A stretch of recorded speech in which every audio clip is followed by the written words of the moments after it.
پپو نے کہا یہ مذاق نہیں ہے، میں کبھی تمہیں خوش دیکھنا چاہتا ہوں۔ بہن خاموش رہی۔ بارش زور پکڑی رہی تھی اور چھت سے پانی چھپکنے لگا۔ پپو نے کہا چلو باہر چلتے ہیں، بارش میں مزہ آئے گا۔ بہن نے کہا امی دیکھ لیں گی تو ڈانٹیں گی۔ پپو نے ہنس کے امی سو رہی ہیں، کوئی نہیں دیکھے گا۔ دونوں باہر نکل آئے اور بارش میں ہنسنے لگے۔ پپو نے کہا دیکھو زندگی کا مزہ ایسا ہی ہے، کبھی کبھی سب کچھ بھول کر خوش ہونا چاہیے۔ بہن نے کہا تم ہی وقت مذاق میں رہتے ہو۔ پپو نے کہا کیوں، زندگی ہنسنے کے لیے ہی تو ہے۔ اچانک پپو نے بہن کا ہاتھ پکڑ لیا۔ بہن حیران ہو کر بولی یہ کیا کر رہے ہو؟ پپو نے کہا تم گر نہ جاؤ اس لیے پکڑا ہے۔ بہن نے ہاتھ چھڑوایا اور اندر چلی گئی۔ پپو کو لگا وہ ناراض ہے، وہ بھی اپنے کمرے میں چلا گیا۔ رات کو بجلی چلی گئی، پورے گھر میں اندھیرا ہو گیا۔ پپو اس کے پاس آیا اور آہستہ سے کہا سوری، میرا مقصد تمہیں ناراض کرنا نہیں تھا۔ بہن نے کہا پپو تم سمجھتے کیوں نہیں ہو، کچھ باتیں مذاق نہیں ہوتی۔ پپو نے کہا لیکن میں دل میں تمہاری عزت کرتا ہوں۔ بہن نے کہا پھر یہ مذاق چھوڑ دو اور بہن کو بہن کی طرح ٹریٹ کرو۔ پپو نے سر جھکا لیا کہ تم ٹھیک کہتی ہو، میں حد پار کر چکا تھا۔ اگلے دن پپو بہن کے پاس گیا، وہ کتابیں پڑھ رہی تھی۔ پپو نے کہا آج سے میں تمہارا ہوم ورک کرنے میں مدد کروں گا۔ بہن حیران ہو کر بولی سچ؟ پپو نے کہا ہاں، تاکہ تمہیں مجھ پر فخر ہو۔ بہن نے کہا پھر تو میں بھی وعدہ کرتی ہوں کہ تمہیں کبھی امی سے ڈانٹ نہیں کھانے دوں گی۔ دونوں نے ہاتھ ملایا۔ امی نے منظر دیکھا اور مسکرا کر کہا یہی اصل بھائی بہن ہے، لڑائی بھی کرتے ہیں مگر ایک دوسرے کا سہارا بھی بنتے ہیں۔ پپو نے کہا امی آج سے میں بھی بہن کو تنگ نہیں کروں گا۔ بہن نے کہا چلو اب تم واقعی اچھے لگ رہے ہو۔ بارش پھر شروع ہوئی، دونوں باہر نکل آئے۔ پپو نے کہا اب ہاتھ نہیں پکڑوں گا، تم خوشی سے سنبھل جاؤ۔ بہن نے کہا اب میں ڈرنے والی نہیں، کیونکہ مجھے پتہ ہے میرا بھائی میرا محافظ ہے۔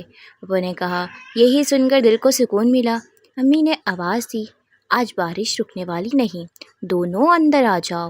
دونوں نے ایک دوسرے کو دیکھا، پہلی بار ان کی ہنسی میں عزت تھی، محبت تھی اور فخر تھا۔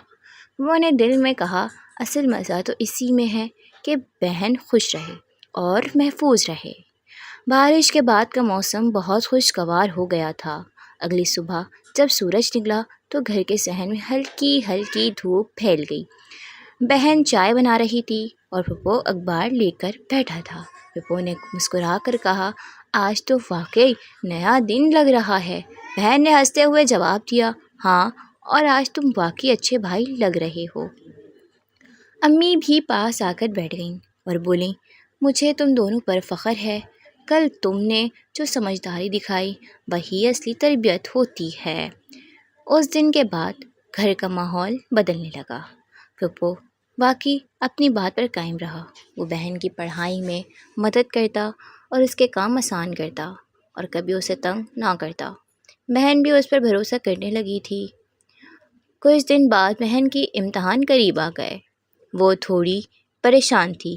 ایک رات وہ کتابوں میں الجھی بیٹھی تھی تو پپو اس کے پاس آیا اور بولا فکر نہ کرو، ہم دونوں مل کر تیاری کریں گے، تم ضرور اچھے نمبر لو گی۔